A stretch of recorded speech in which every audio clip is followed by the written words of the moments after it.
Hello everyone. How's your day? I hope you all are doing absolutely fine. Welcome to our slash entitled people. Yes, this is a new subreddit. I just want to try new subs to see if you guys will enjoy it. If there's any sub you want me to cover, please comment it on comment section. Anyway, I hope you enjoy the video. Nosy neighbor hates me no reason. My 29F husband 30M and I recently moved into a new place. Our neighbors are 30-ish F and 40-ish M. We don't talk to anyone and keep to ourselves, so the first interaction we had was when the neighbor woman dropped by on her own to see who had moved in next door.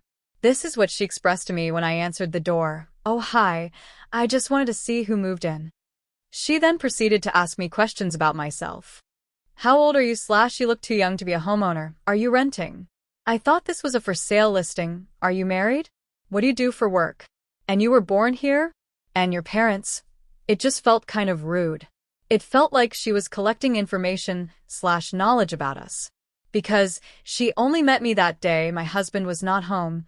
She showed up again on the weekend. This time my husband answered the door. She was much nicer to him, and because my husband reported such a different interaction to me, we watched it back on the doorbell camera footage, and I told him there was an obvious difference. She was laughing, touching his arm. Not interrogating, but having a conversation. She made a joke about how she will make sure to ask him to help her if she ever needs to do any heavy lifting. That was all fine. I lightly teased my husband about it. I am just sharing for a bit of context. Over the months, many micro-interactions occurred. She would smile and wave and start up small conversations with my husband and continue to laugh and joke lightheartedly. She complained about her husband to him a lot. Some of it actually got caught on our doorbell camera. With me. She would have a sourpuss kind of face, ask me nosy questions, or try to give me unsolicited advice on everything from what I was wearing, for example, while commenting on my dress. "What a lovely little sheer thing you are wearing," with emphasis on the sheer and a negative connotation, even though I had on a slip underneath and nothing was showing, and I had layered a long jacket on top. Other times she would stop me to give me advice on household type stuff, like what to cook for my husband or how to clean the oven. "When was the last time you cleaned yours? Be honest." I hope you guys get the gist. Unfortunately, some of our windows are parallel to each other, and a few times I felt like I caught someone watching. The blinds would always be closed, so I couldn't see who was doing it, but I assumed that between her and her husband, it was probably her. Anyway, I was never doing anything weird. Please keep this in mind. Everything escalated when she recently showed up and rang my doorbell and knocked on my door angrily on top of that. I answered it, and she immediately launched into telling me off for exposing myself and being indecent in my room by changing with the curtains drawn open. That her husband saw everything. I asked her when this happened, because I am always aware of stuff like that. Paranoid even. She didn't want to specify. She didn't want to talk in general. She just wanted to be exasperated at me. I didn't get a word in. She had a full-blown rant, and then started storming away. Of course, I thought of a million responses to yell back after the fact, but in the moment nothing really came out. I was just so shocked. I think all I yelled after her was, "Fuck you, you weird lying bitch." I never talk like this, so I don't know where that came from, but it made my husband laugh. I was just so frazzled by the accusation, I blurted out. He told me to ignore her. He said if she shows up at the door again, he will talk to her. I tried to go back to a day where I might have changed my clothes in the open like that. I couldn't think of anything. She showed up again, and my husband answered. She was probably not expecting him, and her stupid face looked like it was malfunctioning for a second while she rearranged her expression. She asked him if I'd mentioned my transgression to him. She basically made it seem like I was putting on a show for her husband and she'd caught me. My husband didn't give her the reaction she wanted. He told her off. She then switched up to saying she is just expressing her concern for his sake. He told her this conversation is over and she's not welcome showing up at our door anymore. A few days ago in the morning, she ambushed me outside while I was getting my mail. It was still dark. She suddenly appeared behind me and started yelling. I get startled easily, and I almost had a heart attack. I dropped all my stuff, including my coffee mug with my very hot latte in it. I think I blacked out or went out autopilot or something because I involuntarily screamed, and don't remember doing much else. My husband is currently away for work and won't be back until next week. But her husband heard and came rushing outside. His presence was not reassuring. It just added to the feeling of being ambushed. He started touching my shoulder and asking if I was okay, and doing these swiping motions all over my body to get the coffee off. It freaked me out even more. I backed away and said not to touch me. I don't even think I registered what she yelled at me about. I left the mug and the mess out there. I went inside and called my husband. I could see them at the end of our drive, talking or arguing or something, and they stayed there for a while, occasionally glancing towards our front door. I thought about calling the police, and now I regret that I didn't.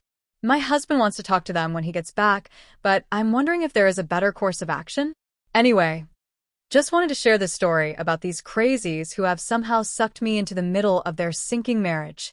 Your neighbor's behavior is concerning and clearly crossing boundaries. They seem to have significant personal issues, and unfortunately, they're projecting them onto you and your husband. What is up with this Tesla owner? How many think like this guy? So a few weeks ago, I arrived at the Wawa store near my work to grab lunch for me and my friends. This store has been there almost 2 years and happens to share the parking lot with a Tesla supercharger for the past year. I always go to the rear of the parking lot where the Tesla chargers are, as there are not many free spots in the front. This particular day was lunchtime, so pretty much all the parking spaces all around close to the store were occupied, but out of the 12 spaces with chargers, only 2 were occupied by Tesla cars when I arrived there. So I park at one of the charging spaces far away from the other 2 Teslas charging and go inside to pick up my lunch, which I ordered through the app. I get my drinks and I go back outside to put them in my car, so I have more free hands for the rest of the food, and the food wasn't ready yet anyway. As I walk up to the car, I see a black, yellow text, glossy business card stuck in my windshield wiper. It says, "You are an idiot for," and then it has a space for a specific reason to be written in by hand or for a check mark for several predetermined reasons. This entitled Tesla driver wrote, "Parking at a charger," for the reason and that I suck at parking. So I naturally get pissed and check my dash cam for when this happened and possibly who did it. I get the guy's face and him putting it on my windshield in a crystal clear 4K video. I'm not going to be a bigger jerk and post the video here, but maybe I will put it on YouTube one day. I haven't decided yet. Takes time to edit it and all that, and I don't have time for BS like this right now. I was literally inside the store 1 minute, and this guy had enough time to fill this card out and stick it on my windshield ASAP. Now let me say this before any of you Tesla owners get bent out of shape. This is a Wawa-owned parking lot, and according to the managers, I can park anywhere while I am conducting business in the store, and that includes 15 minutes at the charging parking spots. There used to be a sign in the middle of the chargers saying what I said exactly. But the sign disappeared a few months ago. There is a very good chance it disappeared when an entitled Tesla driver took it out and shoved it in the trunk of his car. I asked the manager about the sign, and they had no idea what happened to it. Basically, it boils down to this. There is no sign not to park there, and there is no sign saying it's only for Tesla cars charging. Wawa doesn't give a crap and Tesla doesn't give a crap, so the spots are for anyone. So I think these Tesla people think they are entitled. I was going to post it in a Tesla subreddit, but the moderators there might be entitled, so I will take a chance here and see what happens. Did something similar to this happen to any of you? This situation sounds incredibly frustrating, and you're certainly not alone in experiencing entitled behavior in shared parking lots. Ultimately, you were polite and reasonable. Don't let this person's behavior get under your skin. Shopper apparently thinks finders keepers is the law. For context, this happened in the antiques mall I work at. So yesterday, one of our dealers came to me and said, "Hey, has anyone turned in a pair of glasses? I was walking around and must have put them down. I feel so foolish because I just got them and they were pretty expensive. No one had turned them in to the front desk, so I told her we'd let her know if they turned up." In the meantime, the dealer went out TP search her car and other places she may have left them. Came back in and told us it was no go. Another dealer who had come in to restock her booth overheard us and said, "Hey, I was passing by a couple of shoppers and heard one say to the other that she'd found a pair of glasses. I think they're still here. I know what they look like." She reappeared a short time later with the glasses. Told us she walked up to the shoppers and said, "Did I hear you say you'd found a pair of glasses?" She said the woman hesitated for a moment and then sheepishly pulled the glasses out of her purse and handed them to her. That sounds like a mix of relief and frustration. It's great that the dealer got their glasses back, but the situation raises some ethical concerns about the shoppers. It's so fortunate that the other dealer overheard the conversation and took the initiative to retrieve the glasses. It's a good reminder of the importance of speaking up when something seems off. This could have ended differently if no one had intervened. Expected shared costume contest winnings. Every year for Halloween, my friend, we will call her Candy, F49, and I, F44, dress as a theme. This year, Candy was sending me texts about her costume, hyping it up like it was going to be amazing that she spent all year working on it, etc. Candy was saying she was going to enter costume contest. With all this, I got to my own costume prep. I decided to go authentic from a scene in the movie, and we agreed to enter the contest together and split the pot. Finally, game day comes. I arrived to her house for pre-game and last-minute touches.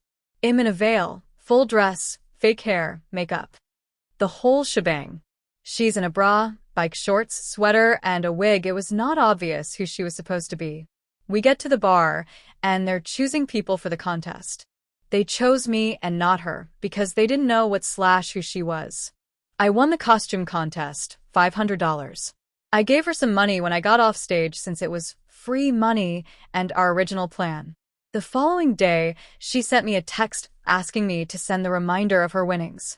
It sounds like there's a lot of misunderstanding and perhaps some miscommunication here. You might want to have a candid but kind conversation with her. Perhaps say something like, "I understand you're upset about not splitting the prize as we originally discussed, but since only I was selected and won based on my effort, I felt it was fair to share a portion rather than split evenly. I value our friendship and want to make sure we're on the same page for future contests." This frames the situation without placing blame and leaves room for her to share her feelings while standing firm on your perspective. How do you feel about that? Hey there! If you've made it to the end of this video, thank you so much for sticking around. Your support means the world to me. Don't forget to like, comment, and subscribe if you enjoyed it. It really helps out the channel. And if you want more content like this, make sure to hit that notification bell so you'll never miss an update. Thanks again, and I'll see you in the next one. Stay fine.